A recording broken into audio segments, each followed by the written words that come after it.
আজ আমার কাছে না কোনো বন্ধু আছে, না কোনো টাকা। এই কথাটা বলেছিলেন রাজপাল যাদব। যখন কোর্ট বলেছিল 9 কোটি টাকা ফেরত দাও, না হলে জেলে যাও, তখন তিনি বলেছিলেন 9 কোটি আমার কাছে নেই, জেলেই যেতে হবে। তারপর তাকে তিহার জেলে পাঠানো হয়। ভাবুন একবার, যে মানুষটি 200-র বেশি সিনেমায় কাজ করেছেন, বলিউডে অসংখ্য বন্ধু, পরিচিত, ভক্ত তৈরি হয়েছে, কিন্তু যখন সত্যি টাকার দরকার পড়ল, তখন পাশে দাঁড়ানোর মতো কেউ ছিল না। তিনি একবার বলেছিলেন, আজ আমার পাশে কোনো বন্ধু নেই যে সাহায্য করবে। এখান থেকেই শেখার বিষয়টা শুরু। আমরা অনেক সময় ভাবি, ইন্স্যুরেন্স এজেন্ট হব, না মানুষ কি বলবে, রিয়েল এস্টেট করব, না মানুষ কি বলবে, ব্যবসা শুরু করব, স্টার্ট আপ করব, না যদি ফেল করি তাহলে মানুষ হাসবে। এই মানুষ কি বলবে ভাবতে ভাবতেই আমরা জীবনের অনেক সুযোগ থামিয়ে দিই।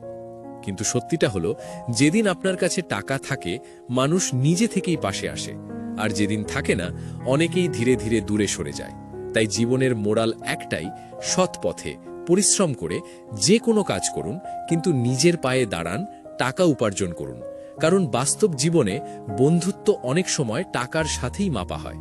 টাকা নেই তো অনেক সময় কেউ নেই।